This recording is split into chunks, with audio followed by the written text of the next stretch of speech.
আমাদের মেয়েদের জীবনটা বড় অদ্ভুত বলুন। এ সমাজ বলে মেয়েদের নাকি কোনো নিজস্ব বাড়ি হয় না। বিয়ের আগে তার বাপের বাড়ি, আর বিয়ের পরে শ্বশুর বাড়ি। তাহলে সেই মেয়েটার নিজস্ব বাড়ি কোথায় বলুন তো? এ সমাজ আরও বলে বাড়ির মেয়েরা একটু বেশি রাত করে বাড়ি ফিরলে এ সমাজ ভাবে মেয়েটি নিশ্চয়ই কোনো নোংরা কাজ করে এসেছে। অথচ সেই রাত করে বাড়ি ফেরা মেয়েটি, তার সাথে রাস্তায় কোনো দুর্ঘটনা বা সে কোনো বিপদে পড়েছে নাকি, সেটা এ সমাজ খোঁজ নেয় না। সে কেন রাত করে বাড়ি ফিরেছে এটাই তারা দেখে। হে সমাজ, ন্যায় বিচার করতে শেখো, কারণ এ সমাজের ভুল সিদ্ধান্তের কারণে না কারোর প্রাণ হারাতে হয়, ঘরের বউদের না আত্মহত্যা করতে হয়। নমস্কার বন্ধুরা, আমি অর্পিতা। বাস্তবে ঘটে যাওয়া ঘটনাটি তোমাদের সামনে গল্পরূপে তুলে ধরার চেষ্টা করলাম। চলো গল্পে যাওয়া যাক। আজকের গল্প সমাজ। আজ 2026 সাল। দেখতে দেখতে বিয়ের বেশ কয়েকটা বছর কেটে গেল। আজ সে দুটি সন্তানের মা আর একজন হাউসওয়াইফ। যদিও বা ঘটনাটা এখনকারের নয়, ঘটনাটা 2007 সালের ঘটনা। বাবা মায়ের দুটি কন্যা সন্তান। বেশ ভালোই তাদের কাটছিল, দিন আনা দিন খাওয়া, ছোট্ট সেই সুখী একটি পরিবার। তাদের পরিবারে বেড়ে ওঠা বাড়ির বড় মেয়েটি হয়তোবা তাদের চোখে বড় হয়ে উঠেছিল।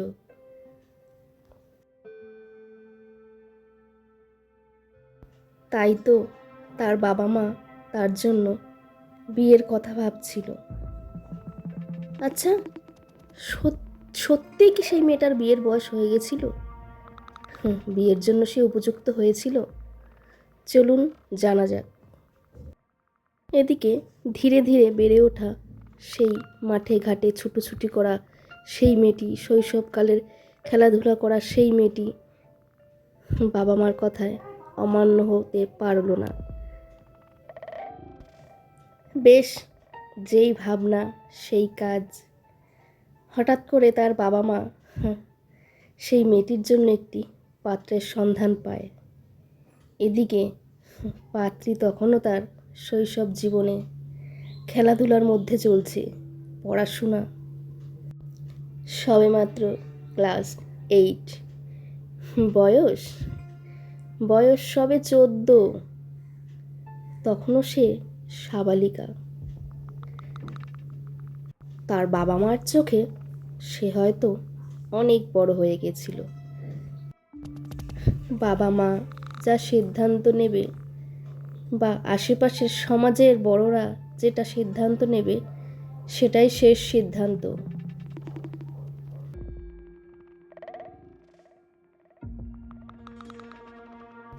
ছেলে খুব ভালো ছেলে, কলকাতায় বাড়ি, কোনো কিছু দেনা পাওনাও নেই, দাবি দাবা তো নেই। সেই তো মেয়ে সন্তান, আজ বিয়ে দিই কাল বিয়ে দিই, একদিন বিয়ে দিতে তো হবেই। আর এটাই ছিল সমাজ ও তার পরিবারের শেষ সিদ্ধান্ত। তারা আগে পরের কথা একটুও ভাবল না, একটুও ভেবে পা পিছল না। পাত্রপক্ষের বাড়ি দেখাশোনা শুরু হলো। তাদের তো মেয়েকে দেখে খুবই পছন্দ। পাত্রের বয়স তখন 28। সেটা নিয়েও পাত্রীর বাড়ির ও তার আশেপাশের মানুষের কোনো সমস্যা নেই। পাত্র ও পাত্রীর দু পরিবারের পক্ষ থেকেই দুজনকে পছন্দ। তারা বিয়ের ডেট ফাইনাল করে, এমনকি বিয়ের কথা বলে আশীর্বাদটা সেরে ফেলে। বেশ 2 মাস পরে 7 পাকে বাঁধা পড়ল সেই মেয়েটি। অথচ সে বুঝল না বিয়ে নামক জিনিসটা কি।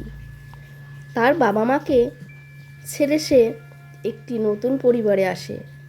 নূতন জায়গা, নূতন বাবা মা, নূতন পরিবেশ, নূতন সমাজ, সবটাই তার কাছে যেন একটা গোলক ধাঁধা মনে হচ্ছিল।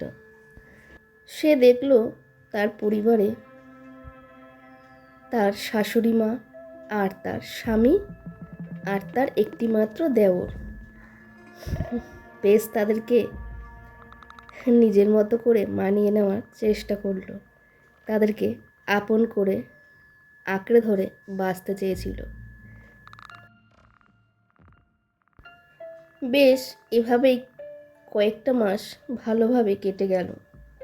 তারপর শুরু হলো তার জীবনে বড় ঝড়। তখনও সে ছোট নাবালিকা। সে ধরতে পারল না সংসারের হাল। তার শ্বশুর বাড়ির ফ্যামিলিকে সে মানাতে পারেনি, কারণ তার শ্বশুরবাড়ির ফ্যামিলির মানুষেরা কখনো তাকে মানিয়ে নেবার চেষ্টাই করেনি। কখনো ভাবেনি সে ছোট, তার বয়স হয়নি, সে কম বয়সের একটি মেয়ে, সংসারের হাল ধরার বয়স এখনও ওর হয়তো হয়নি। কখনো তাকে নিজের মেয়ে ভেবে, বাড়ির বউ না ভেবে বুকে টেনে নেয়নি, বরং প্রতিনিয়ত করেছে শুধু অপমান, দিয়েছে ব্যথা আর বেদনা। বাড়ির বউটি দেখল ধীরে ধীরে তার স্বামী যেন তার কাছ থেকে দূরে সরে যাচ্ছে। তার স্বামী, সে তার ভাই মা তাকে যেভাবে বোঝাচ্ছে, সে যেন ঠিক সেইভাবেই বুঝছে। কখনো তার ভালোবাসার মানুষটির মানে তার ঘরের বউটিকে বোঝার চেষ্টা করেনি, বরং তাকে প্রতিনিয়ত অপমান করতে শুরু করে। এদিকে প্রতিদিন সেই মেয়েটিকে শুনতে হয়, ভিখারির মেয়ে, বাপের বাড়ি দিয়ে কিছু দেয়নি, পাড়ার আরও ছেলেদের তো বিয়ে হয়েছে, তাদেরকে তো সব দিয়েছে, আমার ছেলে কোন গাইয়ে একটা মেয়ে এনেছে, ভিখারির মেয়ে, কোনো কিছুই তো বাবা মা দেয়নি, বরং ভিখারিটাকে আরও ঘাড়ে ঘচিয়ে দিয়ে গেছে। বাড়ির একটা অলক্ষী, বাড়িতে আসার পর আমার সংসারে অশান্তি, আমার ছেলেদের কাজও চলে গেছে। বাড়িতে রান্না বান্নার শেষে যখন খাবার থাকতো, বলতো শাশুড়ি মা, থাকলে খাবে, না থাকলে না খাবে, বাড়ির বউয়ের আবার অত লোলা কিসের খাওয়ার। ধীরে ধীরে তার স্বামী তার গায়েও হাত তোলা শুরু করে। অশান্তি আরও বেড়ে চলেছে।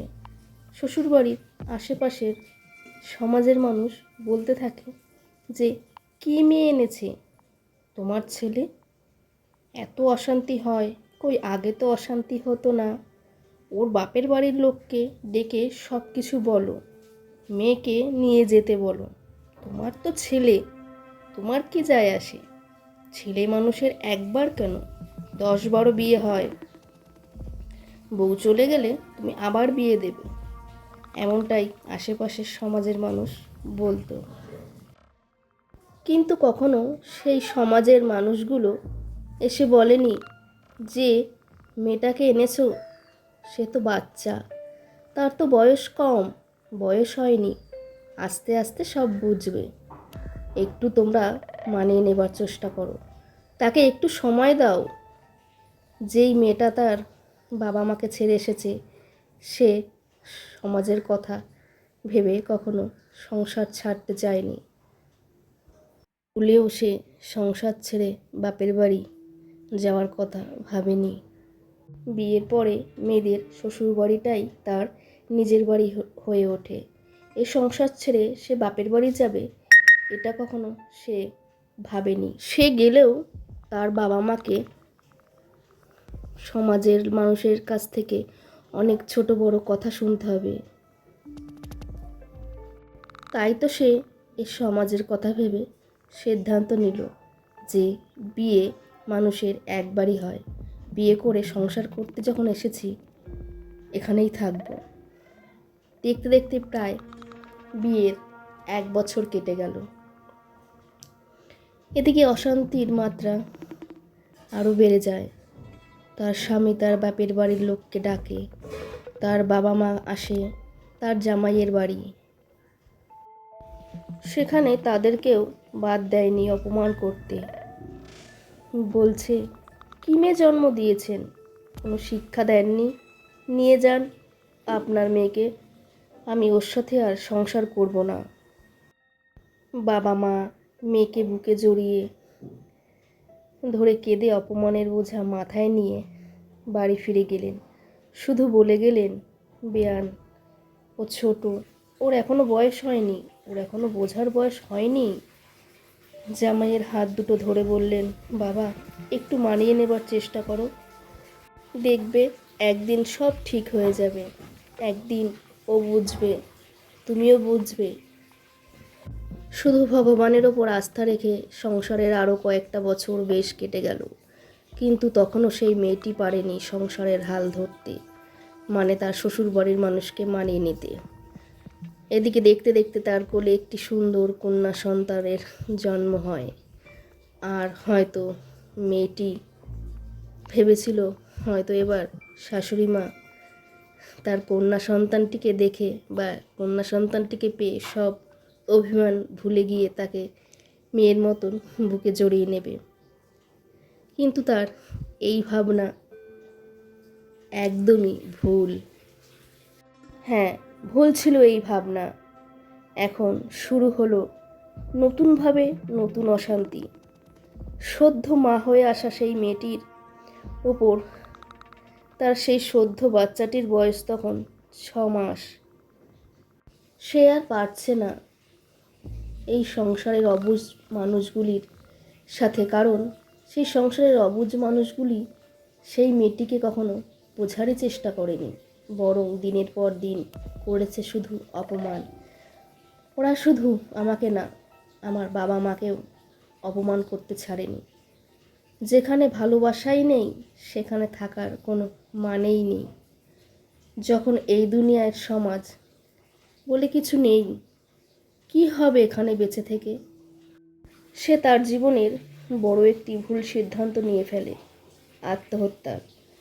তার সেই ছোট বাচ্চাটাকে কোলে নিয়ে বুকে জড়িয়ে শেষ বারের মতন বুকের দুধ খাইয়ে বিছানায় শুইয়ে দেয়। আর সে নিজেও বিষ পান করে বাচ্চাটাকে শেষবারের মতন জড়িয়ে ধরে চিরবিদায় জানায়, চিরমুক্তি দিয়ে চলে গেল তার ভালোবাসার মানুষটিকে ও শ্বশুরবাড়ির ফ্যামিলির মানুষকে, আর আশেপাশের সেই ভুল অবুঝ সমাজ। তো বন্ধুরা, এই ছিল আজকের আমার গল্পটি। তো গল্পটি যদি ভালো লাগে অবশ্যই লাইক কমেন্ট শেয়ার করবে, আর ভিডিওটা ভালো লাগলে চ্যানেলটা সাবস্ক্রাইব করবে, পাশে থেকো। তো চলো, টাটা।